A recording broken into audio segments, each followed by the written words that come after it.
สวัสดีท่านผู้ชมพบกับข้าพเจ้าลิมิงต้าหัวเมื่อนี้เราสิมาทำความรู้จักกับกล้องจนปิดว่ามีรุ่นใดแน่และสเปคแตกต่างกันจะใด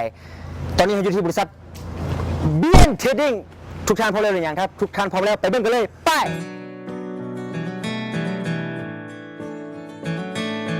ตอนนี้เราอยู่ที่ห้องขายของบริษัท BN ตอนนี้เราสิมาทำความรู้จักกับระบบรักษาคนภัยหรือว่ากล้องจนปิดของ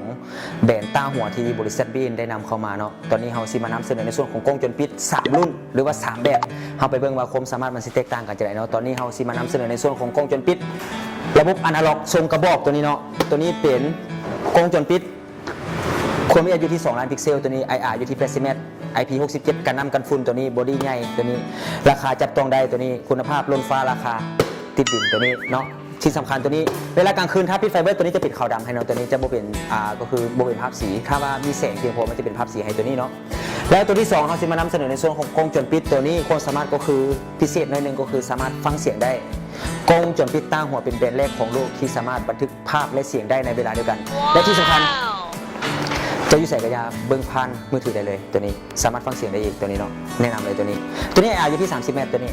บอดี้น้อยหน้าจะเป็นสีดำตัวนี้รูปทรงเท่เลยเนาะแล้วตัวที่3ตัวนี้เป็นกล้องโดมเหมาะสำหรับติดตั้งภายในตัวนี้เป็นกล้องสตาร์ไลท์เมตรแสงน้อยก็เป็นภาพสีตัวนี้สินค้าของต้าหัวที่บริษัทเบียนนำเข้ามาสินค้าประกัน2 ปีเต็มส่งฟรีทั่ว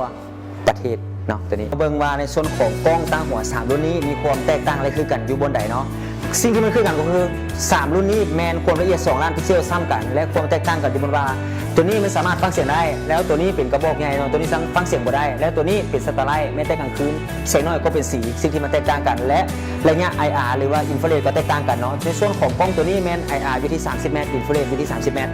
และตัวนี้ IR อยู่ที่80เมตรหรืออินฟราเรดส่องไกลถึง80เมตรและที่สำคัญตัวสุดท้ายนี่ก็คือ IR 50เมตรอินฟราเรด50เมตรเป็นทรงโดมตัวนี้เนาะเป็นบอดี้เล็กคือกันทั้ง3รุ่นนี้เป็นบอดี้เล็กเลยเนาะรุ่นไหนก็ได้แต่ในส่วนของการส่องสว่างรุ่นนี้จะดีกว่าเพราะว่าเป็นตาเลกับตัวนี้เนาะตัวนี้เป็นหน้าดำตัวนี้จะเป็นการซ่อน IR เนาะ